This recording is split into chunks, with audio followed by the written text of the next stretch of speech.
So, all right. So the remaining 9 minutes or so, let me use that to just look at the slides.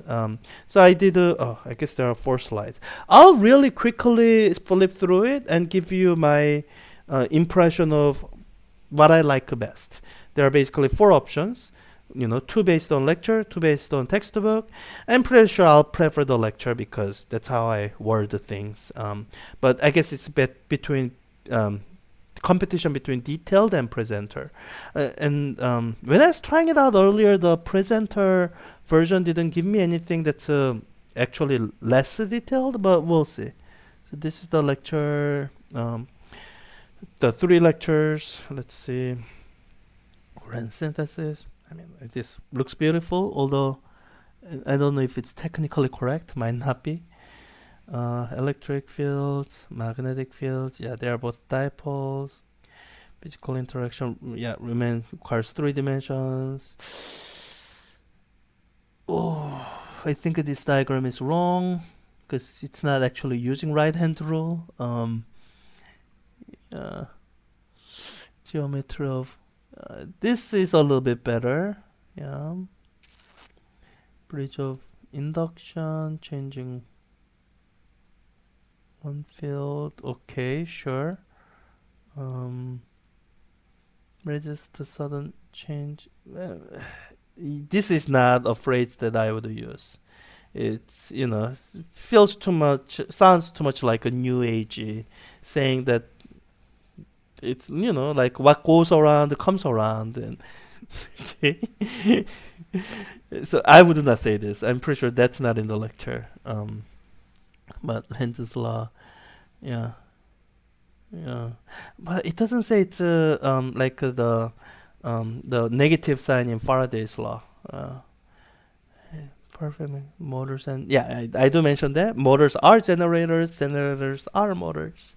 Yeah, yeah, yeah, yeah. Nature's built-in speed limiter. Yeah, the back voltage does that. Yeah, that I'm pretty sure is coming from the lectures.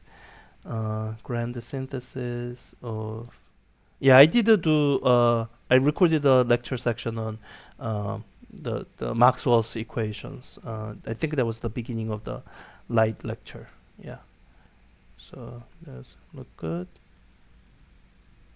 And is this figure? No, this figures again.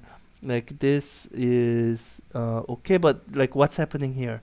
Something is and the electric and magnetic field, they are kind of simultaneous in the same spot. Like this being electric, this being magnetic, that's wrong. So it's got some diagram issues.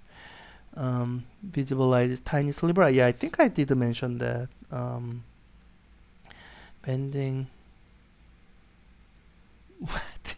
I don't like the phrase. Dimension Snell's law.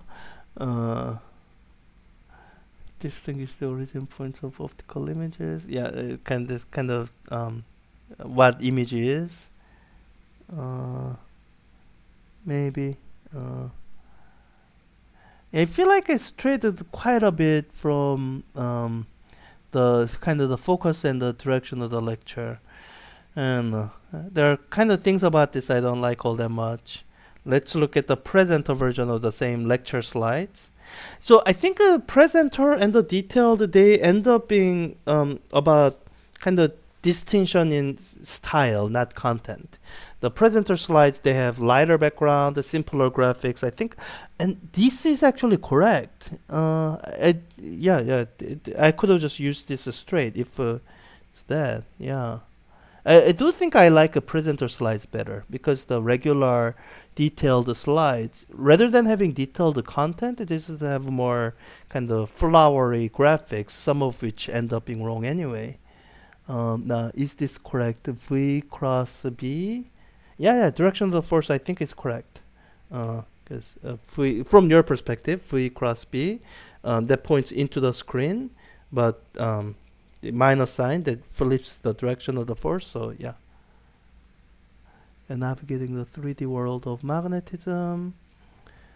So this is the textbook's version of the right-hand rule, not mine. This is the shortcut rule that looks but I think it's illustrating a left hand. That's right? That's not. Yeah, it's that's a left hand. But the nice thing is, I think if I download the PowerPoint version of it, all I have to do is flip the image, do a mirror version, and it would work. So it's a left hand, but other than that, it's good. Just to make it, yeah, you just flip it, do a mirror image so that it's a right hand and not a left hand, and it'll be fine. But again, this is what I mean. LLMs have difficulty distinguishing left hand, right hand. Relative motion creates voltage. Yeah. I mean, motion-induced voltage is something I cover. And in fact, you can kind of guess at existence of Faraday's law by enforcing principle of relativity with the motion-induced voltage. So Lenz's law looks good. Now, is this the correct direction? So downward, it's not downward flux. From South Pole, it would be upward flux. And that upward flux will be increasing, so the current you induce would have to be, so I think these directions are all messed up. These arrows are just wrong. Yeah. Two sides of the same machine. Yeah, motor and generator, self-sustaining loop of the light. No. Oh, I guess that's Maxwell's equations. I don't know about the other figure. But yeah, this is I think, correct. It's slightly wrong in that E cross B, so using your perspective, E cross B, B point E cross B.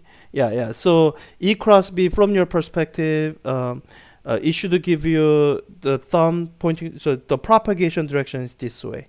But other than that, this is actually a much cleaner diagram. Like this oscillating sinusoidal thing, they are matching up better. But the direction of propagation, it's the other way. Let's see. Yeah, it's the same thing. Snell's law. Dispersion. Did I talk about dispersion? I think I did. One of the things that I filled in. Virtual image. Not the best illustration of virtual image. You should really do like multiple rays and and having the object and the eye here, that not the best way to illustrate where the image would be. Like eye should be over here maybe. Real image. Yeah, I don't know. Not the best diagrams.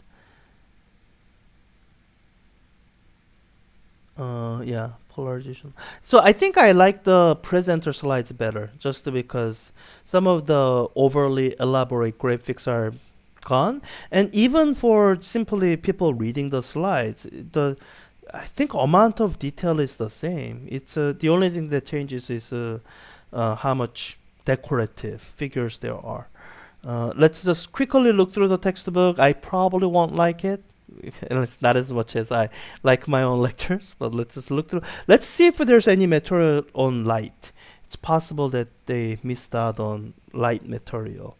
So let me see if there's anything that's wrong.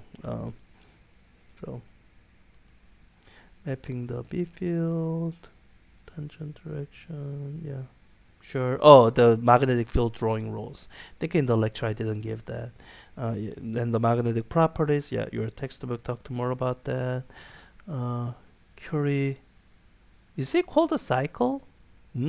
I think it's referring to the Curie temperature, and your textbook does describe this. Spectrum.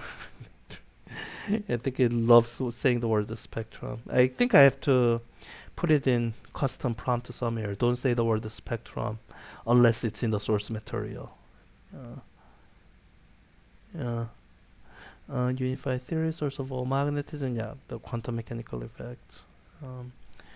Geometrical force, sure, perpendicular, the concept from the right hand rule. conceptual decoding.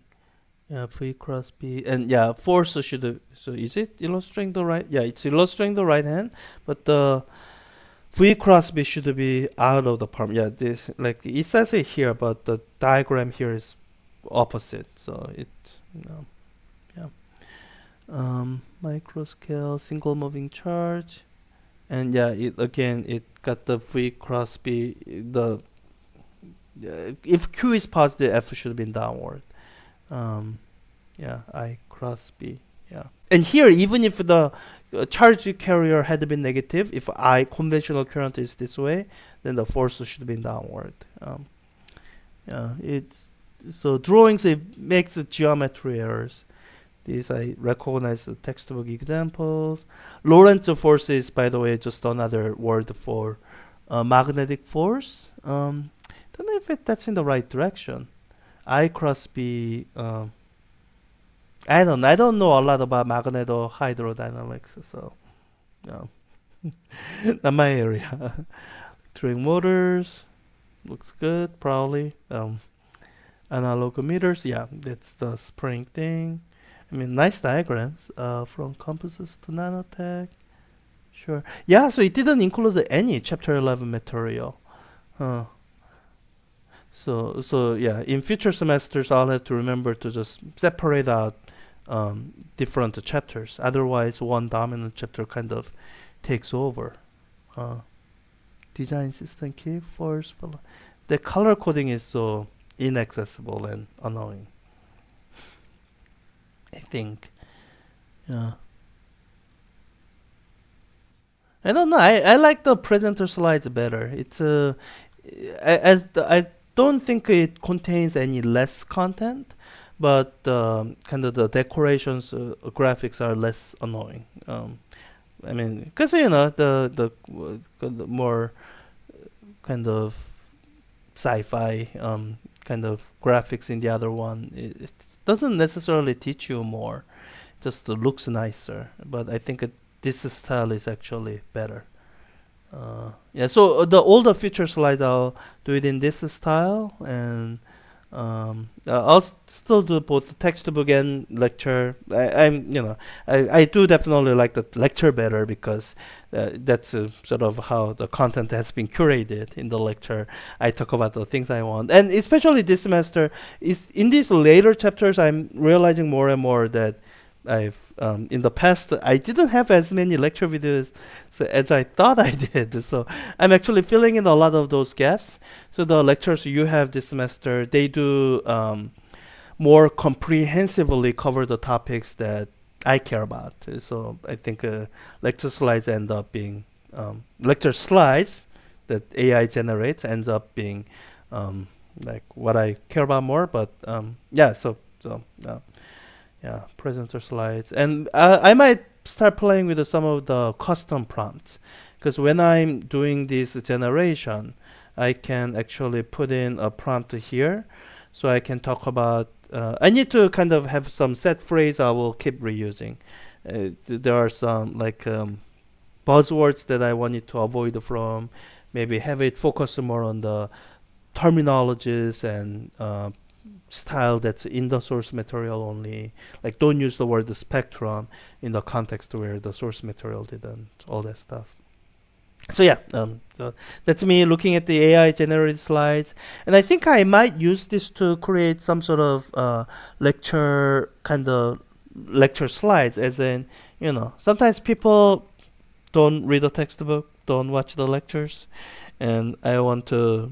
I wish everyone would read the textbook and watch the lectures, but some people, no amount of nagging from me will get certain groups of people to watch the lectures or read the textbook.